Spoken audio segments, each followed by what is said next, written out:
5.4의 포항에서 난 지진 이야기입니다. 역대 2위의 위력을 지금 보여준 지진이고요. 포항 쪽에 사진들이나 보도들을 보니까 엄청나대요. 뭐 아파트 벽이 금이 가는 것은 물론이고 뭐 좀 취약한 부분에서는 막 깨지고 부서지고 난리가 났고 그 떨어진 물건 때문에 자동차가 완전히 박살난 것도 사진으로 봤는데 보도블록도 다 부서져가지고 막 길이 다 뒤집어져 있고 정말 무섭더라고요. 그림만 봐도. 그러니까 언제부턴가 한반도는 지진의 안전지대가 아니다 하면서 경주 지진이 불과 작년이었지 않습니까? 예. 그게 역대 가장 센 지진이었고요. 포항 쪽 지진이 지금 역대 위력이 두 번째 지진인데 여진이 이게 몇 달 동안 계속되잖아요. 저번에도 예. 보니까 여기 거의 예. 막 지진이 하루에도 몇 번씩 여진이 나는. 예.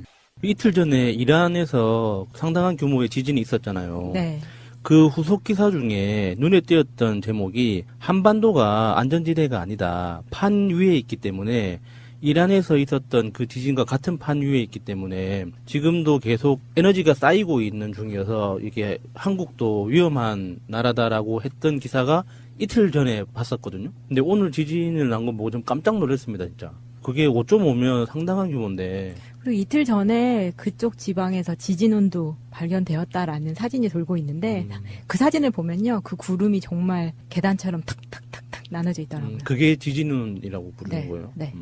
그래서 그 문재인 대통령이 귀국하자마자 바로 이분은 참 일복은 타고나셨다. 예. 좀 실수도 있는데 오자마자 이제 회의 소집해가지고 문재인 대통령이 동남아시아 순방을 마치고 돌아오시자마자 수석 보좌관 회의를 열어서 지금 지진 대책부터 하게 되는 이런 상황이고요. 다르긴 다르더라고요. 박근혜 정권 때 있었던 재난안전처가 있었음에도 불구하고 그 대책이 이게 수습이 안 됐잖아요. 문자도 그런데 늦게 오고. 문자 알람도 빨리 온 것도 그렇지만 청와대 측에서 문재인 대통령이 지금 귀국 중에 있고 비행기 안에서 보고를 받았으며 즉시 수석 보좌관 회의를 지금 소집해놨고 대통령이 오는 대로 바로 수습에 들어갈 거라고 이게 알려주더라고요. 그것만 봐도 마음이 놓이잖아요. 예. 제가 그 문자를 받을 때에 카페에 있었는데 갑자기 재난 문자가 울릴 때 정말 그 카페에 있는 모든 핸드폰이 다 같이 울렸고 이번이 아마 지난 정권보다는 거의 실시간으로 문자가 왔다고 하죠. 그러니까 이게 그 어떻게 된 거냐면은 오후 2시 29분에 지진이 났고요. 그리고 5.4 지진인데 문자가 발송된 시간이 2시 30분쯤 네. 문자가 2시 왔습니다. 그러니까 사실 몇 초 만에 온 거거든요. 네. 실제로 이번에 재난안전문자가 예비 경보가 지진이 나고 지진을 자동 예측하는 프로그램이 있어서 지진 규모를 위치와 지진이 이만큼 규모가 된다라는 걸 자동으로 해서 발송하는 시스템인데 그게 가동이 돼서 처음에는 5.5라고 나왔어요. 그러니까 0.1 정도 차이가 났죠. 실제 관측 지역보다. 그런데도 불구하고 지진이 나고 19초 만에 발송이 된 겁니다. 그러니까 거의 실시간이어서 사실은 포항에서 지진이 나고 전국으로 발송이 됐는데 포항보다 멀리 있는 사람들은 문자를 먼저 받고 진동을 느끼는 상황이 된 거죠, 이번에는. 그렇죠. 그러니까 포항에서 이제 진동이 퍼져나가는 네. 그 시간보다 빨리 갔다는 거예요. 예. 이거는 정말 이해가 안 되네요. 그럼 이게 사람이 지진을 느껴서 바로 문자를 보낸 게 아니잖아요. 그러니까 자동 발송 시스템입니다. 그 시스템이 박근혜 정권 때도 있었을 거 아니에요. 있었는데 그때는 뭐 전원을 내리고 있었나? 공무원들이 놀았죠. 그걸 꺼놨겠지. 아니 제가 봤을 때는 그 시스템을 작동이 잘 안 되던 걸 그러니까 별로 그렇게 점검 같은 거 안 하던 거를 조금만 이렇게 손 좀 보면 그러니까 원래 목적대로 문자가 예, 발송되게끔 고쳐놨을 거라고 생각이 들고요. 근데 이 문자가 구미시청에서는 또 알아서 보낸다고 2시 29분에 진행됐던 그 지진 문자를 4시 28분에 그러니까 2시간 후에 보내면서 또 원성을 사고 있습니다. 구미시가요? 네. 구미시장이 누구죠? 아니 구미시는 그 박정희 관련된 이상한 네. 것도 좀 하지 남유진. 말고 음. 똑바로 좀 정신 차리고 살지 이 사람들. 에이. 반신반인인데 뭐. 지진이 제가 어렸을 때 80년대 초반이었던 것 같아요. 인천에서 지진이 한 번 본 적이 있었는데 제가 아직도 그거를 생생하게 기억하는데 밤에 왔어요. 자는데 왔는데 지진으로 인해 몸이 흔들리는 건 둘째고요. 지진이 오기 전에 그 소리가 들립니다. 쿵쿵쿵쿵쿵쿵 하는 소리가 들려오는데 멀리서. 헐. 이게 우리 영화에서 보면 막 사운드 효과 줘가지고 폭탄 터지는 소리 같은 굉장히 웅장한 소리 같은 깊은 소리 있잖아요. 그게 와요. 가까이. 그러면서 흔들려요. 굉장히 공포스러워요. 사실은 이걸 겪으면. 그때 당시에도 몸이 자다가 굴러다닐 정도의 진동이 왔는데 지진이 이렇게 위험한 거고 아까 푸른 아버님이 얘기한 것처럼 신고리 3호기를 제외하고는 모두 내진 설계가 6.5로 돼 있다고 하는데 내진 설계가 6.5로 돼서 공사가 됐죠. 시간이 오래 지났어요. 그렇지. 부품이 노후가 됐을 겁니다. 그래서 교체도 하고 노후되면서 이게 6.5라는 보장을 할 수가 없는 상황인 거예요. 근데 실제로 진짜로 공포심은 핵발전소가 밀집해 있는 지역이 양산단층과 연관이 있다는 거잖아요. 네. 움직이고 있는 상태에서 네. 만약 그게 활성화돼 버리는 순간에 정말 끔찍한 재앙이 올 수도 있어서 실제로 지금 그 과학자들, 지구과학을 연구하시는 학자분들 중에는 양산단층이 활성화됐다라고 단정적으로 말씀하시는 분이 있어요. 그만큼 지금 심각한 상황이고, 이 지진이라는 거는 아까 야수님이 얘기한 것처럼 판과 판의 경계에서 활발히 일어나는데, 이 우리가 여진이라고 얘기하는 거가 어떤 효과냐 하면, 지진이 한 곳에서 일어나면 그 지진의 진동이 옆에 있는 약한 곳들을 건드려요. 그래서 여진이 오는 거예요. 약한 곳들이 균열이 생기고 해서 여진이 오는데, 우리는 판과 판의 경계에는 있지 않지만 일본의 후쿠시마 사고가 났던 것처럼 그렇게 일본 쪽에 동일본 대지진 때에서 지진이 많이 일어나면서 우리나라 쪽에 이 양산 쪽이나 이쪽에 단층대를 건드렸을 확률이 높다라는 분석들을 하거든요. 그러니까 그 양산 단층이 포항에서 시작해가지고 경주를 바로 예. 관통을 하고요. 예. 그리고 양산을 지나는 그게 양산 단층인데 그쪽 그 포항의 호랑이 꼬리에 해당하는 부분 네. 그쪽 지역이 사선으로 계속 무슨 단층이 계속 돼 있어요. 지금 네. 울산 단층, 일광 단층, 뭐 양산 단층, 뭐 이런 식으로 대여섯 개의 단층들이 연결이 돼 있는데 그 중에 지금 양산 단층으로 추정되고 있는 곳들에서 지진이 일어나고 있는 상태인데 지금 경주 방패장도 있고 포항도 있고 뭐 이런 식으로 연결이 돼 있단 말이에요. 네. 이거 굉장히 뭐랄까 불안하긴 한데 사실은 지진은 그걸 막기는 사실상 불가능하잖아요. 네, 지진을 예방할 수는 없죠. 지진. 그러니까. 네. 지진이 일어나면 최대한 빨리 대피하고 최대한 빨리 뭔가 조치를 취하고 이게 지금 정부가 할 일이거든요. 네. 그런 면에서 이제는 특히 그 지역에 계시는 분들 이게 이제 뭐 판도라 같은 영화도 보면 그렇지만 지진이 일어났을 때 어떤 재앙처럼 찾아오는 핵발전소의 안전성 문제 같은 것들이 최대한 지금 빨리 점검돼야 되고 그리고 국민들한테 이제는 뭐 요식행위로 뭐 학교에서 전설처럼 지진 났을 때 대피하는 법 이런 걸 그냥 가르치는 게 아니고 실전처럼 무조건 가르쳐야 된다고 보거든요. 그리고 시스템도 만들어 놔야 돼요. 예를 들어서 좀 무서운 이야기지만 그쪽 지역에서 지진이 발생했고 그게 후쿠시마 같은 사고가 나면 어떤 식으로 얼마나 빨리 우리 국민들이 대피할 수 있나까지도 이제는 완전 점검해야 되는 상황이라 제가 봤을 때 문재인 대통령이 수보회의 끝나고 나서 관련 장관들과의 빠른 시일 안에 그거를 확립하는 그러니까 정권이 바뀌고 나서 첫 지진이거든요. 그러니까 지금 6개월 동안 해야 될 어떤 것들 때문에 굉장히 많은 것들을 했지만 지진에 대한 거는 면밀하고 뭔가 선택과 집중을 못했을 거라고 보는데 지금은 수개월 동안 그것들을 짜는 어떤 기간이 되지 않을까 싶은데요. 사실 이번에 지진이 제가 걱정되는 것은 오늘 녹음하는 날 오늘 당일에 지진이 났지만 다음 날 우리 방송 올라가는 날 이날이 되면 수능이 있어요.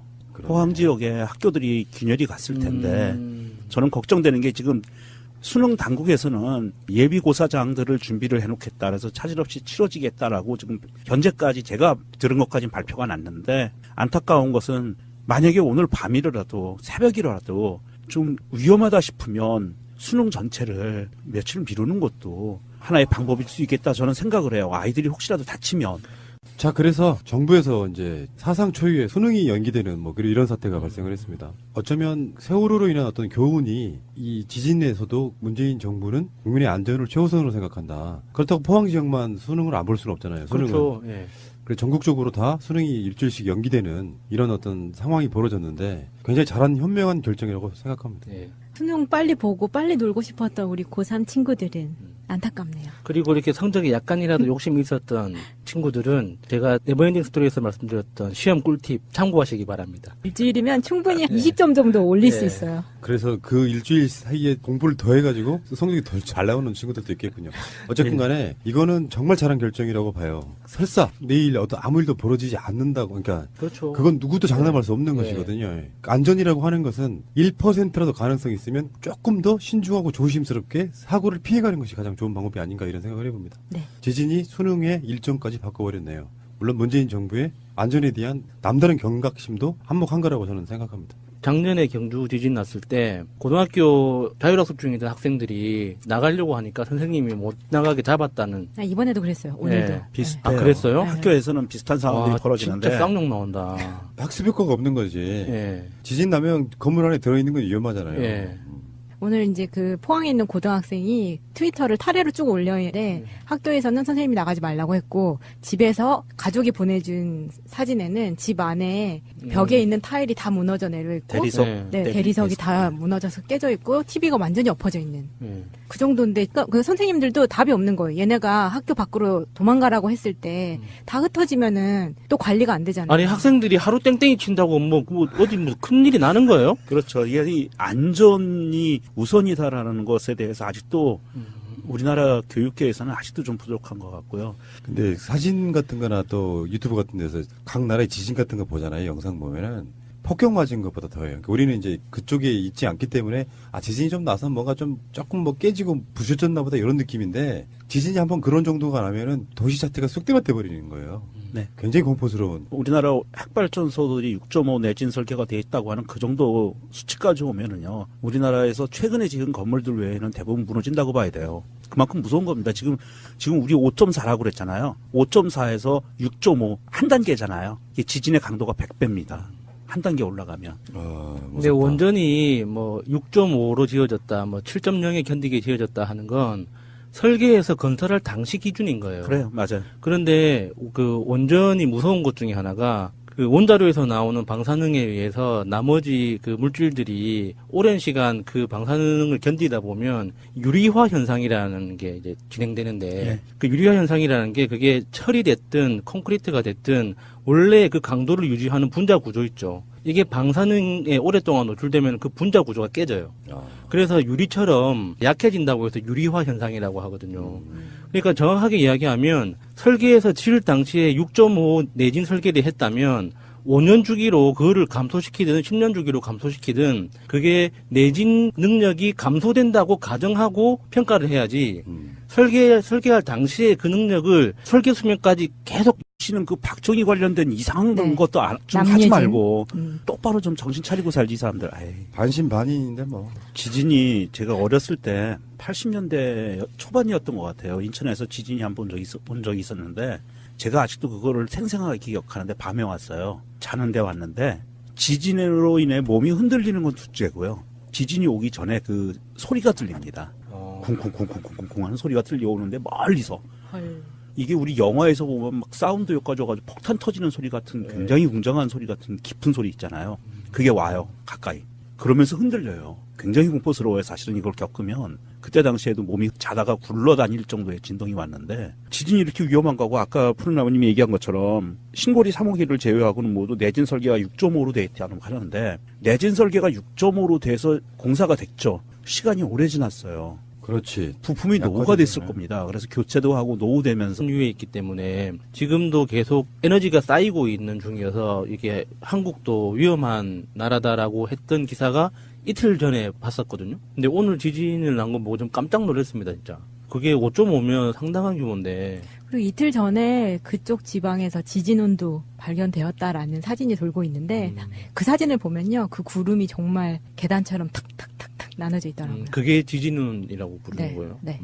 그래서 그 문재인 대통령이 귀국하자마자 바로 이분은 참 일복은 타고나셨다. 예. 좀 실수도 있는데 오자마자 이제 회의 소집해가지고 문재인 대통령이 동남아시아 순방을 마치고 돌아오시자마자 수석 보좌관 회의를 열어서 지금 지진 대책부터 하게 되는 이런 상황이고요. 다르긴 다르더라고요. 박근혜 정권 때 있었던 재난안전처가 있었음에도 불구하고 그 대책이 이게 수습이 안 됐잖아요. 문자도 그런데 늦게 오고. 문자 알람도 빨리 온 것도 그렇지만 청와대 측에서 그런데도 불구하고 지진이 나고 19초 만에 발송이 된 겁니다. 그러니까 거의 실시간이어서 사실은 포항에서 지진이 나고 전국으로 발송이 됐는데 포항보다 멀리 있는 사람들은 문자를 먼저 받고 진동을 느끼는 상황이 된 거죠, 이번에는.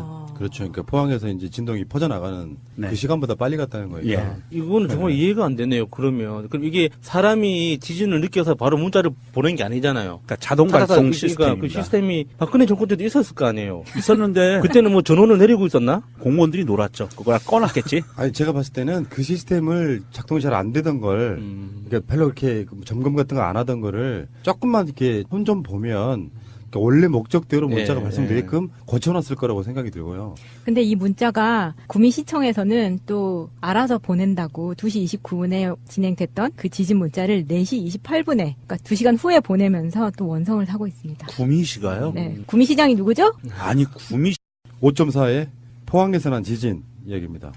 역대 2위의 위력을 지금 보여준 지진이고요. 포항 쪽에 사진들이나 보도들을 보니까 엄청나대요. 뭐 아파트 벽이 금이 가는 것은 물론이고 뭐 좀 취약한 부분에서는 막 깨지고 부서지고 난리가 났고 그 떨어진 물건 때문에 자동차가 완전히 네. 박살난 것도 사진으로 봤는데 보도블록도 다 부서져가지고 막 길이 다 뒤집어져 있고 정말 무섭더라고요. 그림만 봐도. 그러니까 언제부턴가 한반도는 지진의 안전지대가 아니다 하면서 경주 지진이 불과 작년이었지 않습니까? 예. 그게 역대 가장 센 지진이었고요. 포항 쪽 지진이 지금 역대 위력이 두 번째 지진인데 여진이 이게 몇 달 동안 계속되잖아요. 저번에도 네. 보니까 여기 거의 예. 막 지진이 하루에도 몇 번씩 여진이 나는 예.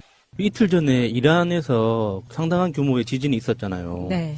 그 후속 기사 중에 눈에 띄었던 제목이 한반도가 안전지대가 아니다. 판 위에 있기 때문에 이란에서 있었던 그 지진과 같은 판에서 문재인 대통령이 지금 귀국 중에 있고 비행기 안에서 보고를 받았으며 즉시 수석 보좌관 회의를 지금 소집해놨고 대통령이 오는 대로 바로 수습에 들어갈 거라고 이게 알려주더라고요. 그것만 봐도 마음이 놓이잖아요. 예. 제가 그 문자를 받을 때에 카페에 있었는데 갑자기 재난 문자가 울릴 때 정말 그 카페에 있는 모든 핸드폰이 다 같이 울렸고 이번이 아마 지난 정권보다는 거의 실시간으로 문자가 왔다고 하죠. 그러니까 이게 그 어떻게 된 거냐면은 오후 2시 29분에 지진이 났고요. 그리고 5.4 지진인데 문자가 발송된 시간이 2시 30분쯤 네. 문자가 2시 왔습니다. 그러니까 사실 몇 초 만에 온 거거든요. 네. 실제로 이번에 재난안전문자가 예비 경보가 지진이 나고 지진을 자동 예측하는 프로그램이 있어서 지진 규모를 위치와 지진이 이만큼 규모가 된다라는 걸 자동으로 해서 발송하는 시스템인데 그게 가동이 돼서 처음에는 5.5라고 나왔어요. 그러니까 0.1 정도 차이가 났죠. 실제 관측 지역보다.